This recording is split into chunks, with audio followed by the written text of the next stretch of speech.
اعوذ باللہ من الشیطان الرجیم بسم اللہ الرحمن الرحیم نحمدہ ونصلی علی رسولہ الکریم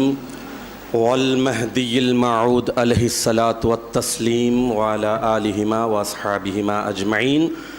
اما بعد فقال اللہ سبحانہ وتعالی فی القرآن المجید والفرقان الحمید فاعوذ باللہ من الشیطان الرجیم بسم اللہ الرحمن الرحیم انما المؤمنون الذین اذا ذکر اللہ وجلت قلوبهم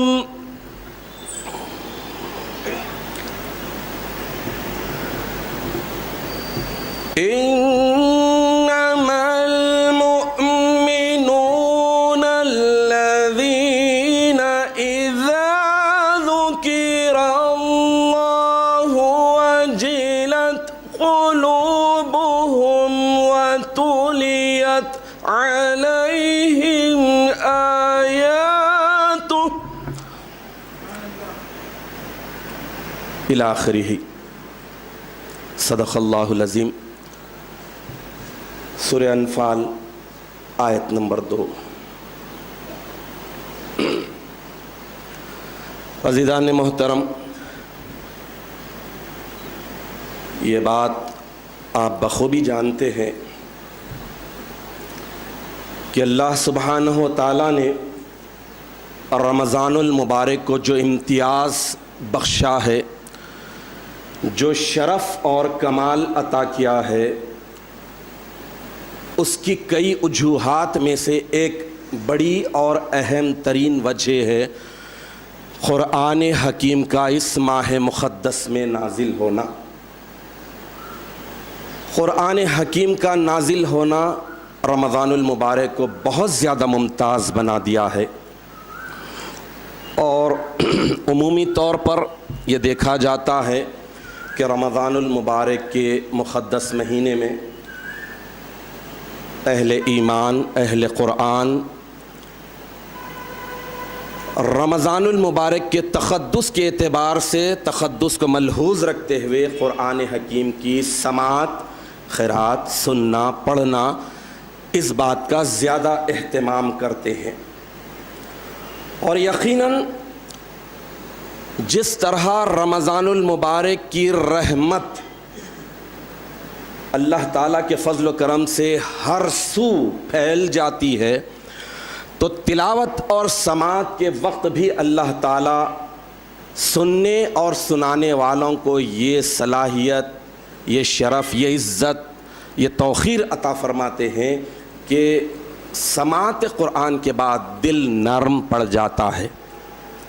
قرآن کی طرف راغب ہوتا ہے، قرآنی تعلیمات کو جاننے کی، سننے کی جستجو بڑھ جاتی ہے، اور اس کے بعد سنتے سنتے اللہ تعالیٰ یہ توفیق بھی دیتے ہیں کہ اس پر عمل کرنے کی سعادت بھی حاصل کریں۔ رمضان المبارک کا یہ مقدس مہینہ ہے، میں نے آپ کے سامنے سورہ انفال کی آیت نمبر 2 کی تلاوت کا شرف حاصل کیا، اس کا ترجمہ پیش خدمت ہے۔ اللہ تعالیٰ اس آیت شریفہ میں اور اگلی 2 آیتوں میں حقیقی مومنوں کی صفت کو، حقیقی مومنوں کی خوبیوں کو بیان فرما رہے ہیں۔ اللہ تعالیٰ ارشاد فرما رہے ہیں تحقیق کے صیغے کے ساتھ کہ انما المؤمنون، تحقیق کے حقیقی سچے اور پیور بلیورز وہی ہیں۔ کون ہیں؟ الذین، وہ لوگ، حقیقی ایمان والے وہ ہوتے ہیں جو اذا ذکر اللہ وجلت قلوبہم، جب ان کے سامنے اللہ کا ذکر کیا جاتا ہے، تذکرہ کیا جاتا ہے، اللہ کی یاد کی محفل سجائی جاتی ہے، وجلت قلوبہم، ان کے دل ڈر جاتے ہیں، خوف زدہ ہو جاتے ہیں، وَإِذَا تُلِيَتْ عَلَيْهِمْ آیَاتُهُ، اور جب حقیقی مومن وہ ہوتے ہیں اور جب ان پر اللہ کی آیات تلاوت کی جاتی ہیں، وَإِذَا تُلِيَتْ عَلَيْهِمْ آیَاتُهُ، اور اللہ کی جب آیات پڑھی جاتی ہیں، تلاوت کی جاتی ہیں، زادتہم ایمانا، تو ان کے ایمان کو وہ بڑھا دینے والی ہو جاتی ہیں۔ وَعَلَىٰ رَبِّهِمْ يَتَوَكَّلُونَ، اور حقیقی مومن وہی ہوتے ہیں جو اپنے پروردگار پر، پالنہار پر، اپنے رب پر پورا پورا بھروسہ آنکھ بند کر کے کرتے ہیں۔ یہ آیت شریفہ کا میں ترجمہ، مطلب، تفہیم، یا یہ سمجھ لیجئے جو سمجھا وہ آپ کے سامنے پیش کیا۔ تو اس آیت شریفہ میں حقیقی مومنین کے 3 صفتوں کو بیان کیا جا رہا ہے۔ اذا ذکر اللہ وجلت قلوبہم، جب ان کے سامنے اللہ کا ذکر کیا جاتا ہے تو وہ خوف زدہ ہو جاتے ہیں، ڈر جاتے ہیں۔ وَإِذَا تُلِيَتْ عَلَيْهِمْ آیَاتُهُ، اور جب ان کے اوپر اللہ کی آیات پڑھی جاتی ہے، ان کے سامنے اللہ کی آیات کی تلاوت کی جاتی ہے، معنی مطلب بتایا جاتا ہے، مفہوم بتایا جاتا ہے، تو زادتہم ایمانا، وہ آیتوں کے اثر کو ایسا قبول کرتے ہیں کہ وہ ان کے ایمان کو بڑھانے والی بن جاتی ہے تلاوت کردہ آیات۔ وَعَلَىٰ رَبِّهِمْ يَتَوَكَّلُونَ، اور حقیقی مومنوں کی یہ صفت ہے کہ وہ اپنے ہی پالنہار پر بھروسہ کرتے ہیں، اللہ کے سوا کسی پر بھروسہ نہیں کرتے۔ تو اب اس آیت شریفہ میں جو خاص بات بتائی جا رہی ہے رمضان المبارک کی مناسبت سے، قرات اور سماعت قرآن کی مناسبت سے، میں آپ کے سامنے یہ واقعہ رکھنے کی سعادت حاصل کر رہا ہوں۔ وقت تنگ ہے، مزید تشریح اور توضیح میں گئے بغیر کہ وَإِذَا تُلِيَتْ عَلَيْهِمْ آیَاتُهُ زَادَتْهُمْ ایمانا، حقیقی مومنوں پر قرآن حکیم کی جب تلاوت کی جاتی ہے تو ان کے ایمان کو وہ کیسے بڑھاتی ہے، اس کے لیے ایک واقعہ آپ کے سامنے رکھتا چلوں، اور یہ بات بھی ذہن نشین رہے کہ سارے انبیاء کرام تو معصومن الخطا طبخہ، پیغمبران حق معصومن الخطا طبخہ، ان کو ماننے والے خلفاء، اصحاب، حواری، یار، یہ سارے کے سارے بھی محفوظ عن الخطا طبخہ ہوتا ہے۔ اگر اللہ سبحانہ وتعالیٰ نبی پر، پیغمبر پر، خلیفے پر ایمان لانے سے پہلے ان سے کچھ گناہ، شرک، کفر ہو جاتا ہے تو وہ بھی ان کے درجوں کو بڑھانے والا ہوتا ہے، نہ کہ یہ کہ وہ نعوذ باللہ من ذالک مشرک تھے، مشرک رہے، بلکہ شرک جیسے عظیم کفر اور گناہ کے باوجود بھی چونکہ وہ ازلی ایمان والے ہیں، یہ ازلی ایمان والے ہونے کی وجہ سے اللہ سبحانہ وتعالیٰ انہیں درجے دینے کے لیے